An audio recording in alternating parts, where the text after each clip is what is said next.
민수기 23장 27절부터 24장 9절 말씀입니다. 발락이 발람에게 말하였다. 함께 가시기 바랍니다. 내가 당신을 다른 곳으로 데리고 가겠습니다. 하나님 보시기에 올바른 일이면 거기에서 나에게 유리하도록 그들을 저주하여 주시기 바랍니다. 발락은 발람을 광야가 내려다 보이는 부올산 꼭대기로 데리고 갔다. 발람이 발락에게 말하였다. 저에게 필요하니 이곳에다가 제단 7을 만들어 주시기 바랍니다. 그리고 저에게 필요하니 이곳에다가 수송아지 7마리와 순양 7마리를 준비하여 주시기 바랍니다. 그리하여 발락은 발람이 말한 대로 하였다. 제단마다 수송아지와 순양을 1마리씩 바쳤다.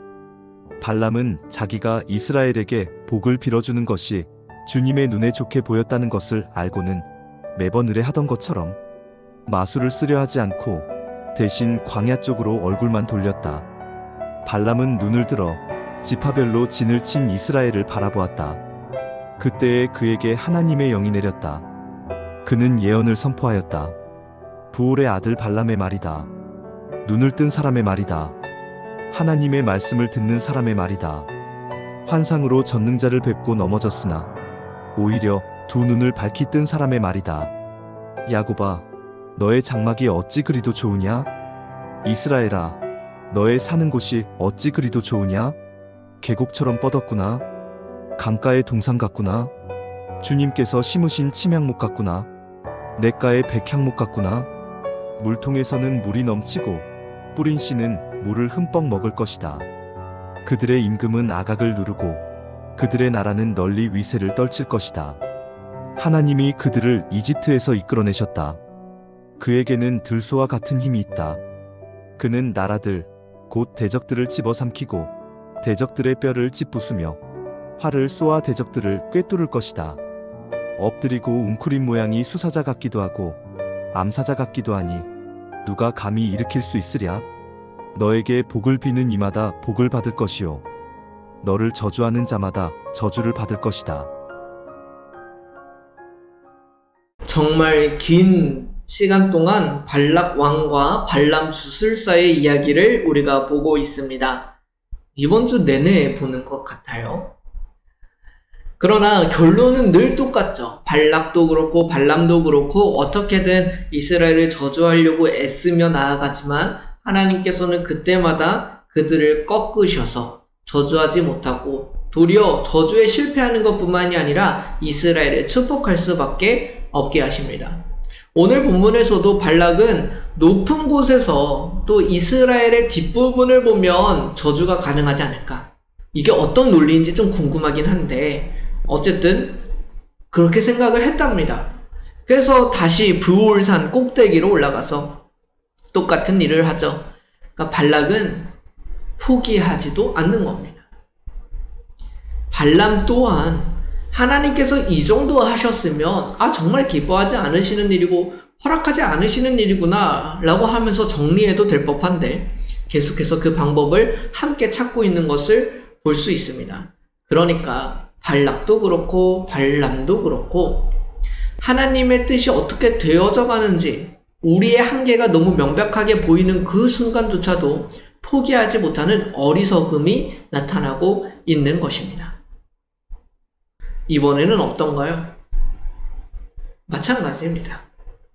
이스라엘 백성을 저주하지 못하고 여전히 축복하는 것이죠. 이스라엘 백성들이 누리게 될 땅이 얼마나 아름다운가. 하나님께서 그들을 인도하실 때 이집트에서 나타나셨던 것처럼 그 여호와 하나님의 능력이 얼마나 위대하신가. 그리고 그 위대하신 하나님이 이스라엘과 함께 하신다는 그 사실. 그것만이 더 강하게 나타날 뿐입니다. 근데 우리가 한 가지 사실을 확인하고도 기억했으면 좋겠는데 이 이스라엘 백성들이 그 평지에 진을 치고 있었다라는 사실은 우리가 명백하게 알고 있습니다. 그런데 이 모압이라는 나라에게 전쟁을 선포하거나 혹은 정복을 선포했던 일이 있었던가? 앞에 본문을 읽어보면 그렇지 않습니다. 그러니까 모압은 이스라엘과 전쟁 상황이 아닙니다. 그런데 그들을 대적하고 싶은 거예요. 그들은 당연히 우리와 싸워야 하는 존재로 인식하고 있는 겁니다. 이 인식이 어디로부터 왔는지가 굉장히 중요한 것이죠. 이스라엘은 지금 모압을 향하여 선전포고를 한 적이 없습니다. 그런데 모압은 어떻게든 이스라엘을 무너뜨리고 싶어 하는 겁니다. 이것으로부터 이 어리석은 모든 시도들이 시작된 것이죠. 여기서 나타나는 발락 왕과 발람의 어리석음을 우리가 유심히 살펴볼 필요가 있습니다. 그들은 이스라엘을 대적하고 싶어 합니다. 그는 대적하지 않았지만 그들은 하나님의 저주가 불가능할 것이다 라는 것을 경험합니다. 그러나 그 저주를 포기하고 싶어 하지 않습니다. 이 두 가지 사실은 우리가 살아가는 삶 속에서도 나타나는 것을 사실 심심치 않게 볼 수 있습니다.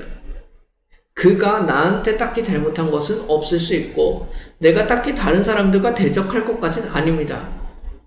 조금 의견이 다를 수는 있고 살아가는 라이프 스타일이 좀 다를 수는 있죠. 그러나 그것이 대적하는 입장이 되어서 어떻게든 적으로 삼는 모습들이 우리에게는 또 심심치 않게 나타나기도 합니다. 괜히 적을 만드는 거예요. 또 한편 하나님께서 기뻐하시는 것이 뭔지를 알게 되었고 하나님께서 허락하시는 일이 아니구나라는 것을 알게 되었는데 굳이 어떻게든 그 모든 것들을 하고 싶은 겁니다. 결과는 사실 불보듯 뻔하지만 우리의 완고한 마음이 그것을 허락하지 않는 것입니다. 우리가 이 편에서 돌아설 수 있는 사람들이 됐으면 좋겠습니다. 언제까지 그 완고함으로 하나님의 반대의 편에 서 있을 것이며 언제까지 우리의 어리석음으로 그 주변에 있는 수많은 사람들을 대적으로 만들며 살아갈지를 한번 생각해 보십시오. 우리는 굳이 그럴 필요가 없는데 참으로 나 자신을 힘들게 하는 삶을 선택하고 살아갑니다. 이 말씀 앞에선 우리가 그것을 돌아보았으면 좋겠습니다.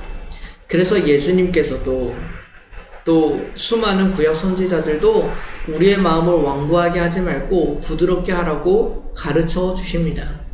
우리가 언제라도 하나님의 방향이 그릇된 것을 알았다면 끝까지 그 방향을 고집하며 나아가는 것이 아니라 처음부터 그러지 않았으면 좋겠지만 혹여나 내가 그릇된 방향에 섰다고 하더라도 그 길을 하나님께서 막으시고 우리가 그것이 하나님께서 기뻐하시는 것이 아니구나 라는 것을 깨달았을 때 언제든지 다른 방향을 선택할 수 있는 우리가 되었으면 좋겠습니다.